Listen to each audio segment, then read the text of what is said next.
নমস্কার, আশা করি আপনারা সবাই খুব ভালো আছেন। কুকিং অ্যান্ড মাই ভিলেজ চ্যানেলে আবারও একটি নতুন পর্বে আপনাদের সবাইকে স্বাগত জানাই। আবারও নতুন রান্নার ভিডিও নিয়ে আপনাদের সামনে চলে এসেছি। আজকে আমি বানাবো গাজরের হালুয়া। আপনারা ভিডিওটি শেষ পর্যন্ত দেখতে থাকুন। আর এইভাবে নতুন নতুন রান্নার ভিডিও পেতে চ্যানেলটিকে সাবস্ক্রাইব করে পাশে থাকুন। আমার ভিডিওগুলি যদি আপনাদের ভালো লেগে থাকে তাহলে লাইক, শেয়ার ও কমেন্ট করতেও ভুলবেন না যেন। খুব সহজ পদ্ধতিতেই আমি গাজরের হালুয়া বানাচ্ছি, আপনারা ভিডিওটি দেখতে থাকুন। গাজরের হালুয়া বানানোর জন্য 500 গ্রাম গাজরকে খোসা ছাড়িয়ে খুব ভালো করে ধুয়ে গ্রেট করে নিয়েছি। আর নিয়েছি কিছুটা কাঠবাদাম, কাঠবাদাম ও কাজু বাদামগুলোকে হালকা কুচি কুচি করে নিয়েছি। আর নিয়েছি কিছুটা কিশমিশ। এবার একটা কড়াইতে দিয়ে দিলাম 1 চামচ ঘি। ঘি খুব ভালোভাবে গলে গেছে।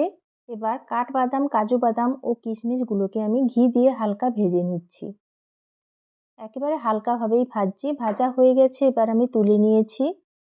একই কড়াইতে দিয়ে দিচ্ছি 1.5 লিটার দুধ। গাজরের হালুয়া বানানোর জন্য আমি গরুর দুধ ব্যবহার করছি।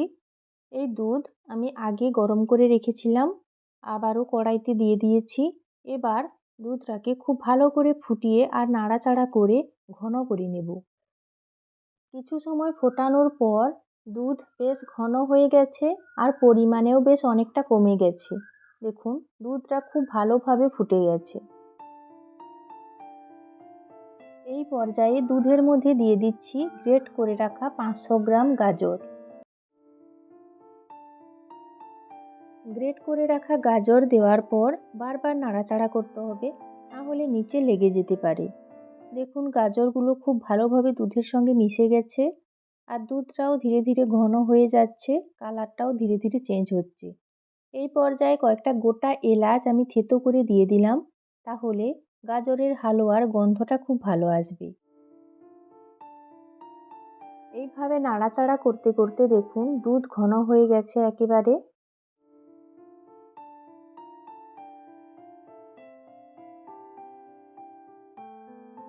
এবার দিয়ে দিচ্ছি পরিমাণ মতো চিনি। চিনি নাড়াচাড়া করে খুব ভালো করে মিশিয়ে নিয়েছি। চিনি গলে যাওয়ার পর হালকা জল জল ভাব হতে পারে, আবারও নাড়াচাড়া করে এক্সট্রা যে জল থাকবে সেটা শুকিয়ে নিতে হবে। চিনি খুব ভালোভাবে মিশিয়ে নিয়েছি। এক্সট্রা যে জলটা ছিল অনেকটাই শুকিয়ে গেছে। এবার দিয়ে দিলাম ভেজে রাখা কাঠবাদাম, কাজু বাদাম ও কিশমিশ। নাড়াচাড়া করে বাদাম ও কিশমিশ খুব ভালো করে গাজরের হালুয়ার সঙ্গে মিশিয়ে নিচ্ছি। ওপর থেকে দিয়ে দিলাম 1 চামচ ঘি। ঘি দিলে গাজরের হালুয়ার স্বাদ ও গন্ধ দুটোই খুব ভালো আসবে, তাই আমি ঘি ব্যবহার করলাম।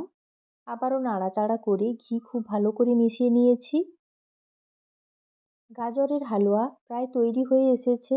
দেখুন, কড়াইতে এতটুকুও লেগে যায়নি নিচে, কারণ আমি বারবার নাড়াচাড়া করে রেখেছি আর গোটা এলাচ দিয়েছি আর ঘি দিয়েছি, খুব দারুণ একটা গন্ধ বেরিয়েছে।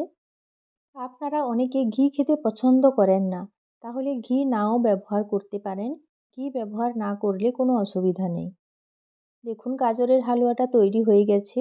এবার আমি তুলে নিয়ে একটা প্লেটের মধ্যে খুব সুন্দর করে সাজিয়ে নেব।